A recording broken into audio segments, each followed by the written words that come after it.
윤석열 대통령이 최상병 특검법 거부권을 행사했습니다. 있을 수 없는 일입니다. 자신이 관련됐고 우리 장병의 목숨을 앗아가고 이후 헌법과 법률 위반이 수룩한 사안에 대해 국민을 배신하고 특검 수사를 막았습니다. 용서할 수 없습니다. 서대문의 파랑나비 유능한 혁신가 서대문고 김옥TV 힘차게 시작합니다. 많은 관심 응원, 참여, 좋아요, 댓글 공유, 구독과 알람 설정 부탁드립니다. 윤석열 대통령은 5월 21일 해병대 최상병 특검법에 대해서 거부권을 행사했습니다. 윤 대통령은 지난 1월 김건희 여사 특검법에 이어 본인이 얽힌 특검 수사도 막았다는 점에서 온 국민을 황당케 하고 있습니다. 어이상실입니다.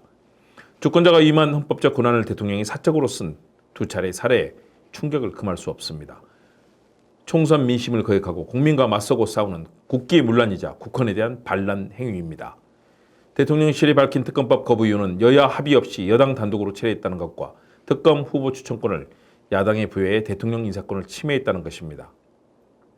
지금까지 국회를 통과한 14건의 특검법 중에 대북송금, BBK, 세월호 특검은 여야 합의가 이루어지지 않았습니다. 윤 대통령이 특검 수사에 참여한 박근혜, 최순실 국정농단 특검법은 특검의 공정성을 위해 당시 여당인 새누리당의 특검 추천권을 배제했습니다. 공수처 수사를 지켜본 뒤 필요시 특검을 도입하자는 것은 국면 전환용 시간 벌기 꼼수이며 진실을 감추려고 구차한 말만 늘어놓고 있는 비겁한 행위입니다. 의혹의 핵심은 지난해 7월 최상병 순직 사건에 대한 해병대 수사단의 수사 결과가 뒤집힌 과정에 윤 대통령의 경로설과 대통령실 수사 외압이 있었다는 것입니다. 40 총선이 다가오자 윤 대통령은 핵심 피의자인 이종섭 전 국방장관을 호주 대사로 내보내 그 국민적 의구심을 키웠습니다. 런종섭 사태입니다. 초동 수사 단계부터 대통령실에 개입한 구체적 단서도 드러나고 있습니다. 경로설은 목격자가 확산되고 있고 대통령에게 보고해야 할 대통령실의 비서관들의 개입 정황도 속속 드러나고 있습니다. 국가의 존재 이유와 민주주의의 생존 여부를 묻는 중대한 사안입니다. 공수처가 수사 중이지만 인력 역량 모두 부족하고 이 사건의 통신 자료, 증거 인멸 시효도 목전에 와 있기에 특검은 필수적입니다. 공수처 수사의 기소권을 쥔 검찰이 최근 김건희 여사 수사팀을 바꾸면서 국민들 사이에서 검찰에 대한 불신도 높아지는 상황입니다. 그래서 최상병 특검과 김건희 특검은 반드시 실시돼야 됩니다. 윤 대통령은 취임 2년 만에 벌써 10번째 거부권을 행사했습니다. 제한적으로 사용해야 할 거부권을 남발하는 것도 문제지만 대통령 본인이 연루된 특검법의 거부권을 행사한 것은 셀프 방탄을 위해 권력을 사용한 것이기에 용납될 수 없습니다. 국민과 맞서는 반역, 반란 행위입니다. 정권 퇴진, 탄핵을 시민사회와 야당이 거론하고 있습니다. 당연합니다. 특검법은 반드시 재의결돼야 됩니다. 야당은 28일 국회 본회의에서 최상병 특검법을 재의결할 예정이고 3분의 2 이상으로 통과되려면 국민의힘에서 17명이 찬성해야 됩니다. 여당 의원들은 민심을 배반한 윤 대통령이 아니라 민심을 받들어 21대 의원으로서 마지막 소명의식을 보여주기에 반드시 재의결에 찬성해야 합니다. 그렇지 않으면 매서운 민심과 역사의 심판을 받을 역사의 배신자가 될 것입니다. 대통령실과 법무부의 행태도 문제입니다. 윤석열 대통령의 최상병 특검법 거부권 행사를 허위 정보와 거짓말, 궤변으로 합리화하고 있습니다. 수사기관이 수사 중인 사건에 특검을 도입한 전례가 없다거나 국회에서 여야 합의 없이 특검법을 처리하는 것은 헌법에 어긋난다고 주장하고 있습니다. 거짓말이고 일고의 가치도 없는 뻔뻔한 가짜 뉴스입니다. 정진석 비서실장은 지난 21일 윤 대통령의 거부권 행사 이유를 설명하면서 경찰과 고위공직자범죄수사처의 수사가 진행 중이라는 사실을 들었고 법무부도 보도 자료를 내고 수사를 해보지도 않고 특검을 도입한 전례가 없다고 주장했습니다. 하지만 경찰이나 검찰이 수사 중인 사건에 특검을 도입한 사례는 많습니다. 윤 대통령이 수사팀장을 맡았던 2016년 박근혜 최순실 국정농단 특검이 대표적입니다. 당시 검찰이 안종범 청와대 정책조정수석의 수첩 등을 압수하면서 수사가 탄력을 받았을 때 특검이 도입됐습니다. 2018년 드루킹 특검도 경찰 수사 도중에 특검이 도입됐습니다.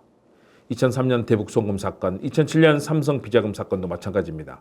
그런데도 대통령실과 법무부는 국민 앞에 거짓말을 태연하고 뻔뻔하게 늘어놓고 있습니다. 관련자 전부 구속시키고 처벌해야 됩니다. 국회에서 여야 합의 없이 특검법을 처리하는 게 헌법의 삼권 분립 원칙에 위배된다는 주장도 궤변입니다. 여야가 합의하는 게 당연히 좋지만 그렇지 않을 경우 불가피하게 국회가 적법 절차에 따라 통과시킨 법률을 헌법 위반이라 주장하는 건 터무니없는 거짓말입니다. 2003년 대북송금 특검법은 여당인 민주당이 퇴장한 가운데 한나라당과 자민련이 통과시켰습니다.